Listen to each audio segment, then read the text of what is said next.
Monsieur Boudreau, on travaille aujourd'hui avec la 12e compétence sur l'agir de façon éthique et responsable dans l'exercice de ses fonctions. Euh, Vous comprenez que mes cours de morale au secondaire puis d'éthique en philo au cégep là, sont rendus assez loin. Êtes-vous capable de me rafraîchir la mémoire sur qu'est-ce que c'est un agir de façon éthique? Le défi de cette compétence, c'est de le ramener dans la pratique d'enseignement de façon concrète pour qu'on puisse en avoir une bonne représentation comme étant une compétence professionnelle. J'ai voulu l'aborder par trois composantes qui me semblent ou trois éléments qui me semblent les éléments de base à la compréhension de cet agir de façon éthique et responsable. Premièrement, j'ai voulu m'attarder à l'aspect des indicateurs. Qu'est-ce qu'on peut observer des actions d'une personne qui va faire en sorte qu'on constate ou non l'agir de façon éthique et responsable? Une fois qu'on a voit ces comportements-là, ben, on peut se poser la question maintenant, c'est de quoi c'est composé? C'est-à-dire que euh, si on veut comprendre c'est quoi l'agir de façon éthique et responsable, c'est pas juste des comportements, il y a quelque chose qui est en dessous de ces comportements-là et qui font l'assise et le fondement d'un agir de façon éthique. Et finalement, comme toute chose, un individu qui agit de façon éthique et responsable, c'est nécessairement associé à des contextes. Je me suis questionné là-dessus pour être capable de faire en sorte de présenter des contextes où l'enseignant peut avoir des repères et une emprise sur cette compétence et dire, ah ben, il y a une nuance entre tel type de contexte ou tel autre type de contexte. Fait que ces trois composantes-là vont nous aider à essayer de comprendre cette compétence-là. Donc, disons qu'on commence avec les indicateurs tout de suite. Un prof qui agirait de façon éthique et responsable, ça se manifesterait comment? Ça serait quoi les indicateurs d'un agir éthique? Le document sur les compétences d'un enseignant nous indique deux éléments de la compétence, à savoir agir de manière responsable et répondre de ses actions. Encore faut-il voir, quand on parle on met un indicateur d'agir de façon éthique et l'élément de cette compétence-là, c'est d'agir de manière responsable. C'est un peu de la redondance, on peut dire, mais on va aller un peu plus en profondeur dans chacun des éléments. Donc, agir de manière responsable, c'est associé aux personnes avec qui je vais agir et aux tâches que je vais réaliser. Et on peut vraiment associer ça à, à trois composantes qui viennent teinter cet agir entre les personnes et les tâches. Mais en fait, avec les personnes, c'est les interactions que j'ai avec ces personnes-là comme telles. Et les tâches m'obligent nécessairement à prendre des décisions. Et c'est cet élément-là, le lien qu'il y a entre l'interaction que j'ai avec les gens et les décisions que je vais prendre, qui va créer le lien de confiance entre l'enseignant et les personnes. Et ces personnes-là sont relativement assez variées chez l'enseignant en formation professionnelle. Il y a ses collègues, il y a tout le volet des administrateurs, il y a ses élèves, ces trois éléments. Puis on pourrait parler des entreprises également. Donc, à cet égard-là, quand les étudiants sont en stage. Donc, il y a nécessairement une interaction entre l'enseignant et des personnes qui font en sorte qu'à chaque fois que cette interaction-là est là, il y a nécessairement un élément éthique. L'aspect responsabilité est en lien avec les conséquences liées aux tâches que je vais faire et qui sont associées à mon activité professionnelle. Et ça, ces tâches-là sont associées soit au programme dont j'ai la responsabilité, l'évaluation dont j'ai également la responsabilité et les pratiques professionnelles que je vais décider de faire apprendre aux apprenants pour qu'ils atteignent et développent les compétences qui y sont associées.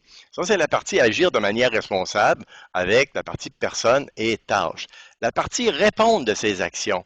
C'est-à-dire qu'il ne s'agit pas simplement de faire des choses et de donner l'impression que ces choses-là sont réalisées de façon responsable et éthique, mais il faut être en mesure d'expliquer ses positions.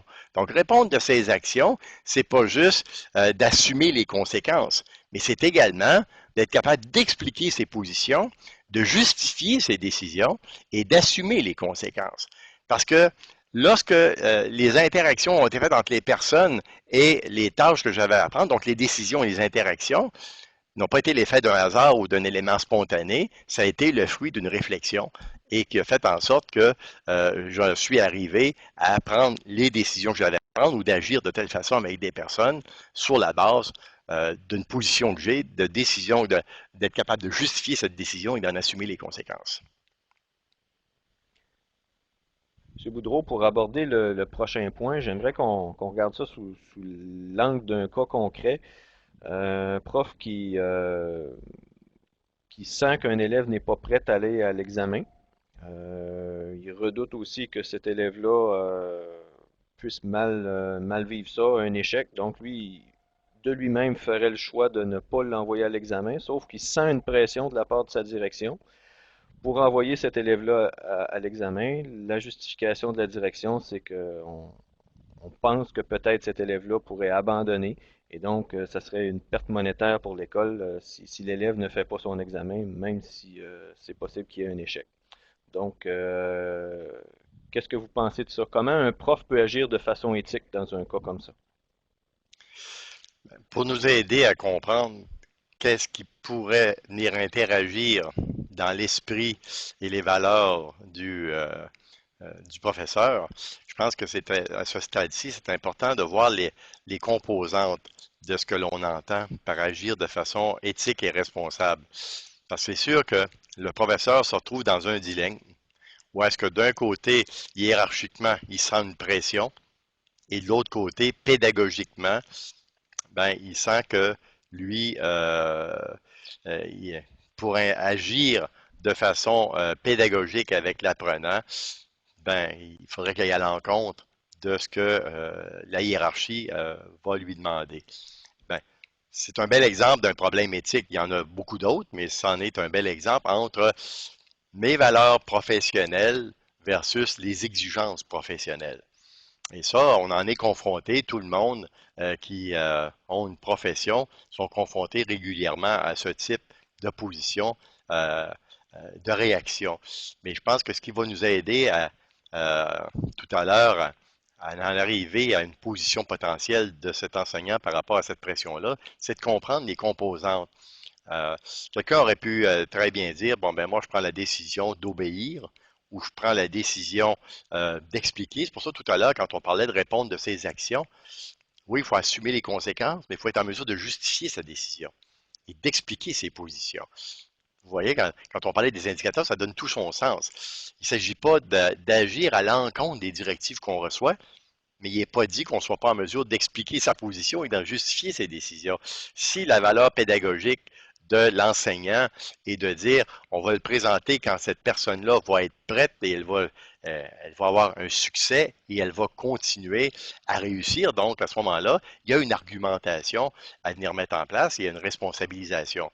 Mais c'est pour ça que c'est pas le fruit du hasard. Quand on prend les composantes, on pourrait spécifier, bon, il y a une question de valeur. Ça vient nous chercher, et c'est ça quand on parle d'agir de façon éthique, il y a des choses qui viennent nous chercher dans l'aspect moral, dans l'aspect valeur de ce que l'on a. Et les valeurs, ben, c'est associé aux principes et aux manifestations. Vous avez une façon d'agir qui est associée à des principes qui est supportée par les valeurs que vous avez et toute l'éducation, etc., que vous avez reçue ou ce que vous avez développé dans le milieu professionnel à toute fin pratique. Et souvent, j'entends des enseignants qui me donnent cet exemple-là, qui n'adhèrent pas à la pression à laquelle qu'ils subissent dans leur activité professionnelle. Vous voyez que l'adhésion, c'est tout le conflit d'une personne, et même à la limite, souvent j'entends des gens qui vont, où on s'aperçoit bien qu'ils n'adhèrent pas à leur organisation, ils n'adhèrent pas au programme qu'ils enseignent, qu'ils n'adhèrent pas à certaines démarches, à certaines décisions et à certaines orientations. Là, rendu à cette limite-là, la personne doit se questionner si elle peut continuer à fonctionner dans cette organisation-là, parce que dans le fond, il n'y a plus grand-chose qui l'amène à adhérer, donc elle est en constante confrontation entre ses valeurs et les actions qu'elle font et les exigences qu'elle reçoit. Donc là, c'est le débat interne, que c'est pour ça que beaucoup de personnes peuvent changer d'organisation, parce qu'ils ne sont plus capables d'adhérer. Et si on n'est pas capable d'adhérer, ben, on est en constante confrontation à toute fin pratique. Donc, les valeurs, l'adhésion, et ça génère la capacité d'engagement de la personne. Donc, l'engagement au niveau des actions et de son évolution. Quelqu'un qui s'implique dans la formation continue, par exemple, ben, c'est un engagement qui est lié au fait de faire évoluer sa compétence. Donc, à ce moment-là, d'offrir un meilleur service, donc d'être en meilleure interaction avec les personnes. Donc, le volet engagement fait partie de l'agir éthique et responsable. Quelqu'un ne peut pas se contenter de faire son baccalauréat et après ça, la balance de sa carrière, de jamais aller en formation en pédagogie. C'est un manque d'engagement, c'est une absence d'évolution à cet égard-là. Donc, l'agir de façon éthique et responsable est relativement beaucoup plus large que simplement le fait de l'agir quotidien, mais aussi tout l'agir professionnel, de se mettre à date, d'être toujours à point. Il y a le volet également culturel. Donc, on ne peut pas renier la culture dans laquelle on est. Un professeur qui enseigne dans une spécialité, que ce soit dans le domaine de la santé, ben, il amène avec lui non seulement sa culture sociétale, mais sa culture professionnelle. Donc, immanquablement, l'agir de façon éthique et responsable peut avoir des variables professionnelles qui sont propres à la profession et qui est distincte de la société dans laquelle la personne vit. Et on pourrait même aller dans des sous-sections qu'il peut y avoir des cultures. Si on prend toujours l'exemple du domaine de la santé, ben, quelqu'un qui est en urgentologie et versus celle-là qui est en psychiatrie ou qui est en soins palliatifs développe des milieux, des cultures dans ces milieux-là qui sont spécifiques, même si c'est dans la même profession d'infirmière auxiliaire ou d'assistance pour les personnes à domicile ou autres, à toute fin pratique. Donc, vous voyez, la culture, elle est associée aux professionnels dits de l'enseignement, parce qu'il y a toute la culture de l'enseignant, mais aussi disciplinaire, il y a toute la culture professionnelle dans la discipline à laquelle elle a sa spécialité. Également, il y a un savoir, c'est-à-dire quelqu'un qui n'a pas de connaissances peut difficilement d'agir de façon responsable et éthique. Il peut avoir des croyances, il peut y avoir des valeurs, mais si on veut être en mesure d'expliquer ses positions, de les justifier, de les assumer les conséquences, ben, il faut qu'il y ait faut qu'il y ait du savoir qui est là. C'est-à-dire qu'il faut qu'il y ait une connaissance, des pratiques, des comportements qui sont des éléments clés de cet agir de façon éthique et responsable. Et finalement, il y a un volet qui est très important, qui est le volet confidentialité.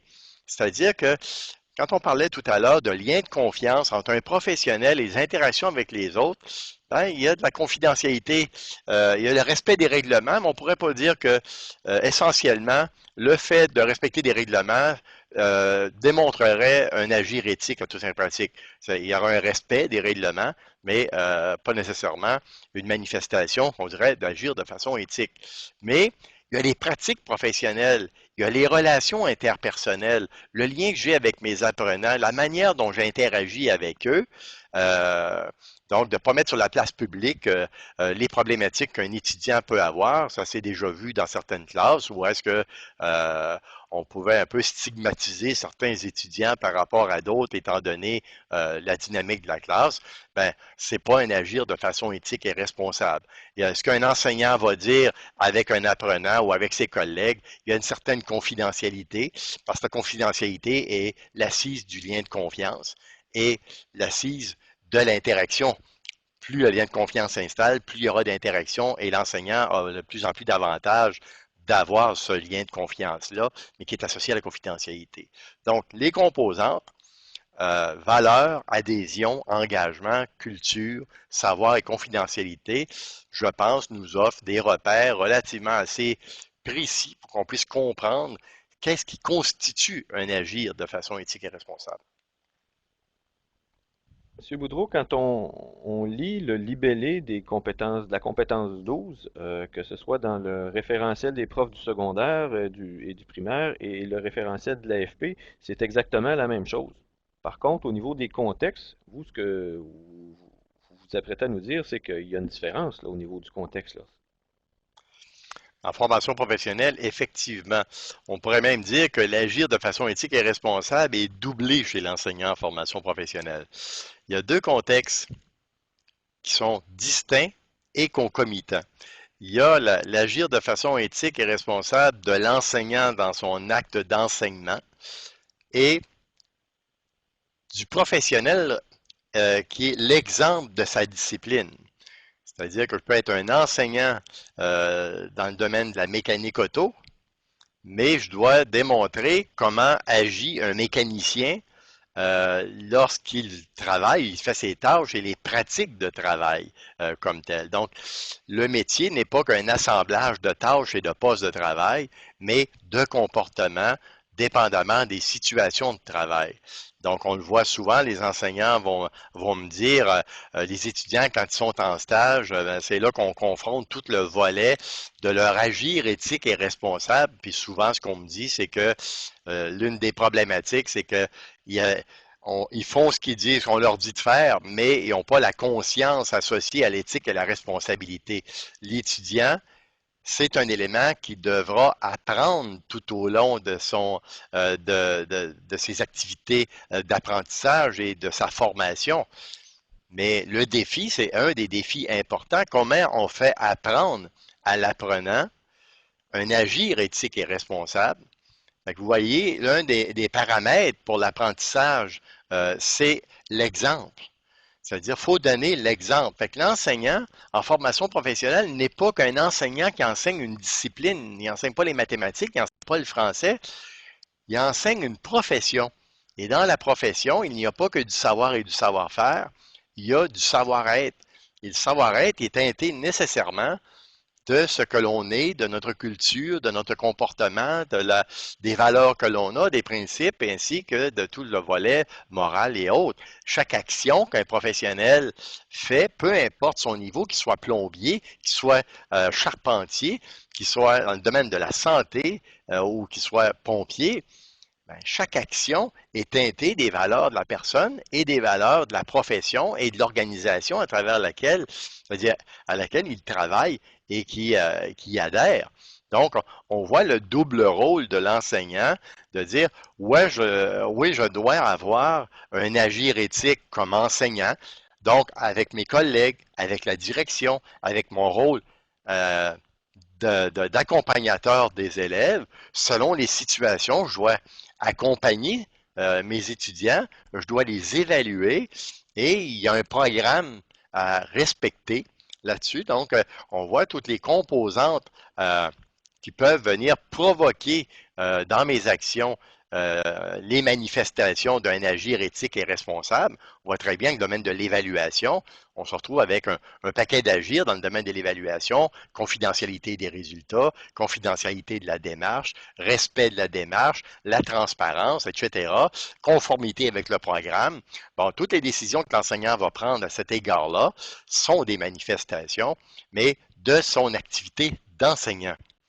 Par contre, quand il va faire apprendre les différentes tâches, comment il va faire apprendre à ses apprenants sa discipline, sa spécialité professionnelle, comment il va les apprendre à gérer des situations, à interagir avec d'autres personnes dans la discipline.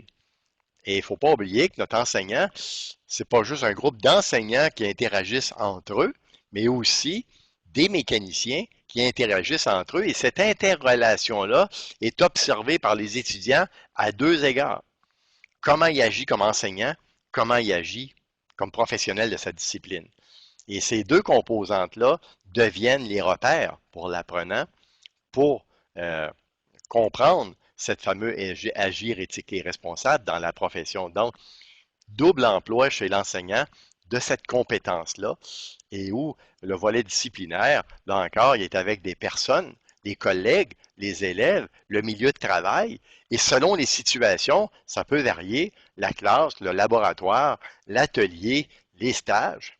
Et tout le volet de la relation, soit enseignant ou soit professionnel, avec le milieu de travail, avec la communauté, avec l'ensemble des intervenants. Donc, on voit qu'il y a double emploi et ça vient augmenter la charge professionnelle de l'enseignant en formation professionnelle. Cette compétence-là, même si elle est la 12e, elle n'est pas la dernière. Elle doit teinter tous les autres compétences à laquelle il doit maîtriser, mais elle est transversale. On pourrait facilement, souvent on entend ce terme-là de compétence transversale, et ici on en a une très patente, c'est-à-dire qu'on ne peut pas faire les autres compétences en venir insérer cette composante-là à l'intérieur et qui est dédoublée chez l'enseignant en formation professionnelle.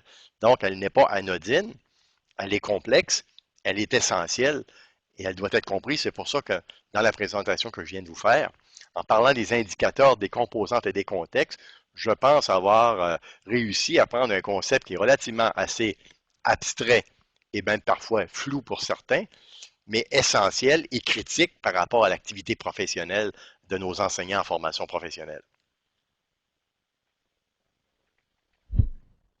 Merci beaucoup, M. Boudreau. Ça me fait plaisir. On se revoit pour une prochaine compétence. Parfait.